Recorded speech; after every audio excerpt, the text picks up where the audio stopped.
Muitas pessoas têm dúvidas de quais as diferenças na vida de um hormonizado para um natural. E eu te digo, tem várias. Sou o Dr. Gabriel Feitosa, médico que está aqui diariamente, tentando trazer um conteúdo de qualidade para te ajudar a melhorar teu corpo, tua saúde e teu desempenho. E hoje vamos destrinchar todas as principais diferenças na vida de um hormonizado para um natural. Tudo bem? Então não se esquece de deixar teu like, mostrar que esse tipo de conteúdo agrega na tua vida para produzir mais para você e se inscrever no canal, logicamente, para você não perder nenhuma novidade. Vamos lá, vamos conceituar aqui. Natural é quem usa o quê? Nada de esteroide anabolizante, nada de hormônio para amplificar a sua performance. Então o indivíduo natural, ele está treinando ali na raça mesmo, né? Com dieta, com treino, com paciência, sabendo que é um resultado de longo prazo, sabendo que é algo que talvez demore um pouquinho, mas que seja realmente dele, que ele vai conseguir manter talvez com muito mais facilidade. E o hormonizado é aquele cara que sabe que eventualmente vai usar um esteroide anabolizante, vai ter um resultado ali, mas que talvez não consiga sustentar esse resultado, por exemplo, se ele para de usar o esteroide anabolizante, e que também vai ter uma série de efeitos colaterais associados, tudo bem? E aí eu quero primeiramente que você me diga o veredito. Você, não me engane, comenta aqui, você é natural ou hormonizado? O que é que te fez ir para esse lado? O que é que fez escolher? Não, Gabriel, eu escolhi ser natural por causa disso, escolhi ser hormonizado por causa disso. Quero saber a sua história. Vamos lá? Beleza. E aí, a primeira diferença que a gente vai comentar aqui é o maior ganho de força. O indivíduo, quando usa esteroide anabolizante, ele consegue ganhar força muito mais rápido, porque o músculo dele consegue imprimir uma força maior. Só que o que é que acontece? O que é que pode acontecer, na verdade? As estruturas das articulações, às vezes, não se adaptam da mesma forma. E aí, apesar dele conseguir, por conta da musculatura, aumentar a carga, se ele não presta atenção, se ele não faz as coisas muito focado ali, sabendo o que está fazendo, ele pode acabar se lesionando. E nisso que ele se lesiona, gente, você sabe, lesão é um negócio complicado. Às vezes o cara tem um rompimento ali de peitoral, tem algum tipo de luxação articular, tem algum tipo de problema, seja lá qual for, que pode sim ser uma coisa muito complicada. E isso fazer com que o indivíduo fique afastado dos treinos muito tempo. Então o que a gente tem que prestar atenção? O natural, ele pode ser bem forte do ponto de vista de elevar várias cargas, só que ele vai demorar muito tempo para isso. O hormonizado, ele consegue ficar forte mais rápido. E aí ele tem que ter muito mais paciência para saber quando realmente aumentar a carga e ter muita consciência corporal e consciência de que as estruturas articulares dele podem não estar tão preparadas assim quanto a musculatura. Tá bom? Beleza. Recuperação mais rápida é outra coisa que a gente pode ter no hormonizado? Sim. O que significa dizer isso? Que entre um treino e outro eu consigo recuperar mais rápido, Gabriel. Ou às vezes eu consigo colocar um volume de treino maior e eu consigo me recuperar a tempo de treinar novamente esse grupamento muscular no intervalo de tempo que no natural eu levaria, mas com um volume de treino menor. Isso significa que um indivíduo hormonizado às vezes consegue colocar um volume de treino maior. Significa que ele vai precisar sempre aumentar o volume de treino e colocar um volume de treino exacerbado? Não. É por isso que existe a periodização, por isso que você precisa ter um educador físico do teu lado para montar o teu treinamento. Não é um negócio totalmente aleatório. Vou aumentar aqui, estou usando hormônio, vou aumentar a carga, vou aumentar o volume de treino de forma aleatória. Não é assim. Isso daí é pedir para se ferrar e para não conseguir quebrar platôs no processo de ganho de massa muscular e de ganho de força, tá? Então você tem que periodizar. Mas o que eu quero dizer é que o hormonizado, ele consegue sim ter um processo de recuperação mais facilitado, o que vai fazer com que ele possa colocar um volume de treino maior, tá bom? Outra coisa, ele tem uma vantagem anabólica e uma vantagem também anticatabólica, o indivíduo hormonizado. O natural, ele não pode, por exemplo, em uma dieta hipercalórica, às vezes colocar muitas calorias. Porque se ele coloca muita caloria, o corpo dele tem um limite de anabolismo, principalmente se é um indivíduo já avançado. E aí se ele coloca caloria demais na dieta hipercalórica, o que é que acontece, gente? Você já deve ter passado por isso. O que acontece? Você acaba ganhando gordura associada. E uma dieta hipocalórica, uma dieta de perda de gordura. Se o natural baixa demais as calorias, querendo acelerar o processo de ganho de gordura, o que acontece? Ele pode sacrificar a massa muscular. Já o indivíduo hormonizado, por ter um ambiente mais anabólico e mais anticatabólico, ele consegue, em um contexto de ganho muscular, em uma dieta hipercalórica, colocar às vezes mais calorias e continuar tendo um efeito positivo do ponto de vista anabólico muscular. Ao mesmo tempo que, quando ele coloca uma dieta hipocalórica, ele consegue muitas vezes manter a massa muscular e às vezes até ganhar massa muscular em uma dieta hipocalórica, diferente do coitado natural que acaba perdendo massa muscular, tá bom? Então sim, é uma grande vantagem dentro desse processo. Mas veja bem, eu estou dando aqui as diferenças. No começo aqui, pelo que a gente está falando, parece que é tudo de bom, né, pro hormonizado, mas fique aí que a gente vai comentar sim o lado negativo da moeda, tá bom?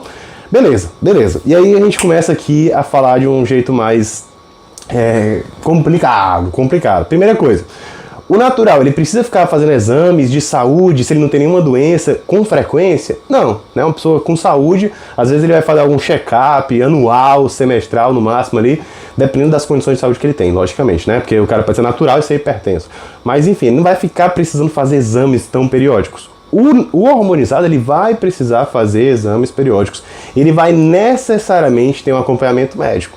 O indivíduo natural, ele pode ter um médico, às vezes, para cuidar da saúde dele associada, ver parte de suplementação, ver ali como é que tá alguns marcadores bioquímicos, pode ter. Mas o hormonizado, ele vai necessariamente precisar do médico. O natural, às vezes, fica muito bem só com nutricionista e treinador. Seria uma pessoa saudável. O hormonizado vai precisar do médico, se ele não quiser se ferrar, né? Se o cabo quiser se ferrar todo, ele pode não ter o médico, fazer as coisas por conta e se ferrar todo, mas é uma coisa que eu totalmente contraindico, tá? Precisa ter um médico para avaliar a saúde. Inclusive, se você é um médico e quer saber como avaliar a saúde desse indivíduo, cuidar desse indivíduo com dignidade, te convido a conhecer meu curso Guia do Anabolismo Consciente. Vou deixar o link aqui na descrição, tudo bem? Então vai precisar do médico, vai precisar fazer exames, então ele precisa ter capital para isso. Gente, hormonizar não é uma coisa barata. E se você quiser baratear o processo, você vai estar colocando o quê? A tua saúde em um risco tão grande que no final você vai acabar pagando um preço muito mais caro, tá? Então é aquela coisa, o indivíduo comprar medicamento clandestino, do traficante que vende o negócio mais barato possível, sem ter um acompanhamento médico, sem fazer exame. E aí o cabo vai ver que tem um problema mais grave, e aí para tratar algo mais grave, você já deve saber, né? Para tratar algo mais grave é sempre mais caro do que tratar uma alteração precoce. Isso daí é uma coisa que muita gente já sabe. Uma coisa mais complicada vai ser tipo 10 vezes mais caro do que tratar uma coisa mais precoce.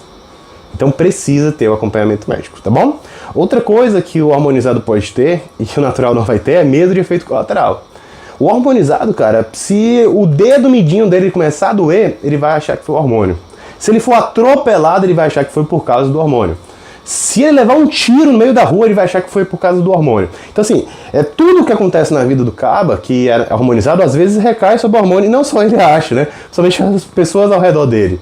E aí, tudo cai em cima do hormônio, que às vezes não tem nada a ver. Muitas vezes pode ter relação, mas outras vezes não. Então, assim, o hormonizado, ele fica sempre ali na defensiva, com medo de estar tendo algum tipo de efeito colateral. E tudo que acontece na vida dele acaba sendo culpa do hormônio. Então a gente tem que ter muito cuidado em relação a isso, porque é uma vida que às vezes o cara fica mais estressado de forma basal, de forma constante, o que é bem negativo, né? A gente sabe que o estresse crônico é uma coisa que só vai trazer prejuízo para a nossa saúde, tá bom? Esse medo, essa angústia de ter alguma coisa, cara, é uma coisa complicada, tá? O natural não, o natural tá de boa aqui, ó. Tem um problema ali no dedo midinho, sabe? Tem nada a ver com hormônio, tem um problema em qualquer lugar, o cara tá de boa, tá tranquilo, não fica com essa preocupação. Então, assim, é uma preocupação que você tira da cabeça se você para de usar hormônio, depois se você saber se tá tudo ok, né? Mas, enfim, né? Outra coisa que pode acontecer, outra diferença. O hormonizado, gente, ele tá em um contexto onde ele já tá fazendo medicamentos injetáveis, às vezes ele tá usando outros medicamentos para tentar evitar ou tratar alguns efeitos colaterais, tá bom? E aí o que acontece? Ele tem muito mais facilidade em entrar naquele contexto de polifarmácia, onde ele junta uma série de medicamentos, uma série de compostos, e no final das contas, quando ele tem um efeito colateral, quando ele tem um efeito adverso, ele nem sabe de onde é que está vindo, o que fica muito complicado na hora de tratar. E a gente sabe que a polifarmácia está relacionada com uma série de agravos de saúde, o que é algo muito complicado. Sabe o que não é complicado? É deixar teu like e se inscrever no canal. Ajuda demais, gente. Ajuda demais. Não negligencie o like. Mas sim, né, o indivíduo que está ali já usando esteroide anabolizante tem muito mais facilidade para entrar no polifarmácia, principalmente quando ele faz as coisas por conta própria. Porque ele vê, um colateral tá vindo, isso aqui é do DHT, né, isso aqui é vamos lá, isso aqui é da prolactina, isso aqui vamos lá, vamos botar uma astrologia, isso aqui é da, vamos lá, vamos lá, é da falta de zinco, isso aqui é do excesso de estradiol, não, isso aqui é, entendeu? O cabo começa a pensar um bocado de coisa e ele mistura uma série de coisas e cada coisa dessa gera um problema. Então, ele colocou um inibidor de aromatase, reduziu o estradiol, o cara começou a cair a libido. Aí começou a ter disfunção erétil, vamos botar tadalafila. Cara, fica um negócio muito complicado. Tá bom? Outra coisa que pode acontecer com o hormonizado, que não acontece tanto com o natural, mas pode também acontecer com o natural, é o excesso de cobrança em relação ao resultado. Mas por que o hormonizado tende a se cobrar mais? Porque ele acha o seguinte, estou usando alguma coisa, então eu tenho que ter mais resultado, né? Então a gente tem sempre aquela necessidade de resultado a mais. E assim, o que é que levou o caba a utilizar o hormônio anabolizante? Muitas vezes é uma insatisfação com o físico dele, uma necessidade muito grande de querer ser maior, né? De querer melhorar. Então é um indivíduo que às vezes se cobra demais. A gente sabe também que tem a galera que usa esteroide anabolizante para ser aquela muletinha para ter que se esforçar menos, tá? Mas essa galera aí tá fadada ao fracasso totalmente. Tô falando aqui da galera que se cobra muito, porque sim, é um problema e são pessoas que às vezes são bem comprometidas com o resultado. Só que esse excesso de cobrança pode gerar uma insatisfação muito grande. Então ele evolui, fica bem, todo mundo diz que ele está bem, mas ele é a única pessoa que não consegue se ver bem. E isso daí é um dos mecanismos que justifica a dependência do esteroide anabolizante, que é um problema gravíssimo. E dependência, gente, não é uma coisa que vem só de um lugar. A gente tem uma série de mecanismos que justificam essa possível dependência, que, como eu falei, é uma coisa que atinge muitas pessoas, mas muitos desses indivíduos não se dão conta. E eu tenho um vídeo completo aqui pra você. Te espero lá e um grande abraço.